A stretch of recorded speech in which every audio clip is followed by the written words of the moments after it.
안녕하세요. 복잡한 경제학을 머리에 쏙쏙 박히게 풀어드리는 경제학장 박사입니다.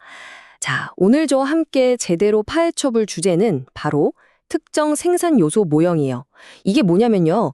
세계적인 경제학 교과서, 바로 그 폴 크루그먼의 책을 바탕으로 무역이 우리 지갑에, 그러니까 내 소득에 과연 어떤 영향을 미치는지 그 핵심 원리를 알아보는 겁니다. 준비되셨으면 바로 따라오시죠. 자, 시작하기 전에 아주 근본적인 질문 하나 던져볼게요. 나라 문을 활짝 열고 자유무역을 하면 우리나라 모든 사람이 다 잘 살게 될까? 언뜻 생각하면 당연히 좋은 거 아니야? 싶죠? 과연 그럴까요? 이 모형이 바로 그 질문에 대한 아주 명쾌한 답을 줄 겁니다. 모든 경제 이야기는 여기서부터 시작해야 합니다. 바로 파이죠. 우리가 다 같이 나눠 먹을 수 있는 이 경제라는 파이의 전체 크기 말이에요. 이 파이가 얼마나 크게 만들어지는지, 과연 그 크기는 무엇이 결정하는지, 그것부터 알아봐야겠죠? 여기서 정말 중요한, 절대 놓치면 안 되는 개념이 하나 나옵니다. 바로 노동의 한계 생산물, 영어로는 줄여서 NPL이라고 불러요. 말이 좀 어려워 보이지만 내용은 아주 간단합니다. 제가 사장인데 직원 한 명을 더 뽑았을 때 우리 가게 생산량이 얼마나 더 늘어나는가, 바로 그걸 나타내는 숫자예요. 쉽죠? 자, 이 그래프 한번 보시죠. 아주 흥미로운 점이 곡선이 오른쪽으로 갈수록 아래로 쭉 내려가고 있죠? 이게 바로 수학 체감의 법칙이라는 건데요. 쉽게 말해서 주방은 좁은데 요리사를 계속 투입한다고 피자가 무한정 더 많이 만들어지지는 않는다는 뜻이에요. 그리고 더 중요한 사실, 이 곡선 아래에 있는 이 면적 전체 있죠? 이게 바로 우리 경제가 만들어낸 파이의 총 크기, 다시 말해 총 생산량이 되는 겁니다. 대단하죠? 자, 좋습니다. 아주 맛있는 파이가 드디어 완성됐어요. 그럼 이제 뭘 해야 할까요? 그렇죠. 나눠 먹어야죠. 여기서 두 번째 핵심 질문이 나옵니다. 이 파이를 도대체 어떻게 나눌 거냐? 누가 얼마만큼의 조각을 가져가게 될 것인가? 바로 소득 분배의 문제입니다. 그 해답은 의외로 간단한 사장님의 마음속에 있습니다. 여러분이 사장님이라고 한번 생각해 보세요. 직원이 회사에 벌어다주는 돈보다 월급을 더 많이 주실 건가요? 아니죠. 딱 그 직원이 만들어내는 가치와 월급이 같아지는 지점, 바로 거기까지만 사람을 뽑게 될 겁니다. 이게 바로 고용의 법칙이에요. 방금 말씀드린 그 간단한 원리가 이렇게 멋진 수식 하나로 딱 정리됩니다. 화면에 크게 보여드릴게요. W는 PC 곱하기 MPLC. 여기서 W는 임금, 즉 우리 월급이고요. 이게 뭐랑 같아지냐면 상품 가격 PC에다가 노동의 한계 생산물 MPLC를 곱한 값과 같아진다는 뜻입니다. 아주 중요한 공식이니까 꼭 기억해 주세요. 와, 이 그림 좀 보세요. 아까 그 거대한 파이가 어떻게 나뉘는지 한눈에 보이지 않으세요?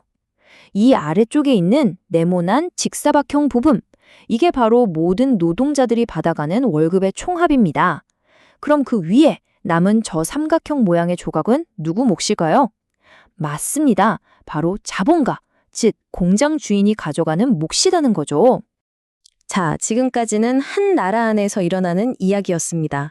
그런데 만약에 다른 나라와 무역을 시작해서 물건 가격이 오르거나 내린다면 그때부터는 상황이 완전히 달라집니다. 우리가 애써 나눠놓았던 파이 조각에 어마어마한 변화가 생기기 시작하거든요. 말 그대로 파이를 다시 나누는 시간이 온 겁니다. 구체적인 상황을 한번 상상해 보자고요. 우리나라가 주로 수출하는 공산품 가격이 국제시장에서 확 올랐어요. 그럼 이제 모두가 와! 하고 소리 지르면서 더 큰 파이 조각을 가져갈 수 있게 될까요? 어떻게 생각하세요? 정답은 아니요입니다. 자, 여기 그래프를 보세요. 물건값이 오르니까 확실히 자본가들의 몫인 저 위쪽 삼각형 면적이 확 늘어난 게 보이시죠? 이분들은 정말로 더 큰 파이 조각을 가져가게 됐습니다. 명백한 승자죠? 하지만 모두가 웃고 있는 건 아니에요. 반대편을 한번 볼까요? 공산품이 아니라 농사를 짓는데 꼭 필요한 토지를 가진 사람들은 어떨까요? 똑같은 가격 변화가 이분들에게는 오히려 손해를 입혔습니다. 그들의 파이 조각은 오히려 더 작아졌어요. 이분들은 패자입니다. 바로 이겁니다. 이게 핵심이에요. 무역으로 인한 가격 변화는 모두를 행복하게 만드는 그런 마법 같은 게 아니었습니다. 누군가는 웃고 누군가는 우는 아주 명확한 승자와 패자를 만들어낸다는 것. 이것이 바로 이 특정 생산 요소 모형이 우리에게 던지는 가장 중요한 메시지입니다. 이제 정리가 좀 되시나요? 아주 간단하게 요약해 볼게요. 만약 당신이 가격이 오르는 산업에 꽉 묶여있는 생산 요소, 예를 들면 공장 같은 자본을 가지고 있다면 당신은 승자입니다.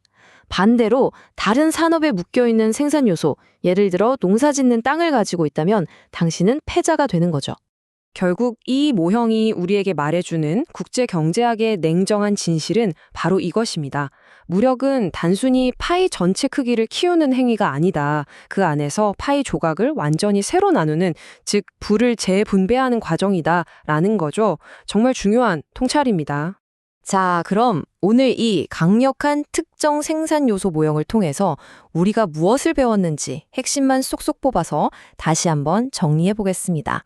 첫째, 우리 경제라는 파이의 전체 크기가 어떻게 정해지는지 봤고요. 둘째, 그 파이가 노동자와 자본가 그리고 토지 소유주에게 어떻게 나뉘는지도 확인했죠. 그리고 가장 중요한 셋째, 무역은 물건값을 바꿔서 이 파이 조각을 다시 섞어버리고 그 과정에서 명확한 승자와 패자를 만든다는 사실입니다. 참고로 이 공장 저 공장 옮겨 다닐 수 있는 우리 노동자들의 몫은 어떻게 될지 조금 애매하긴 합니다.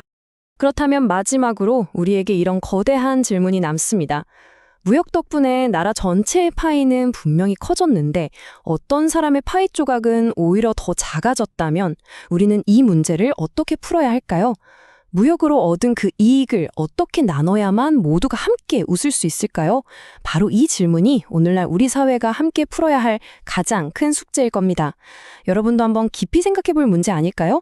지금까지 경제학장 박사였습니다. 감사합니다.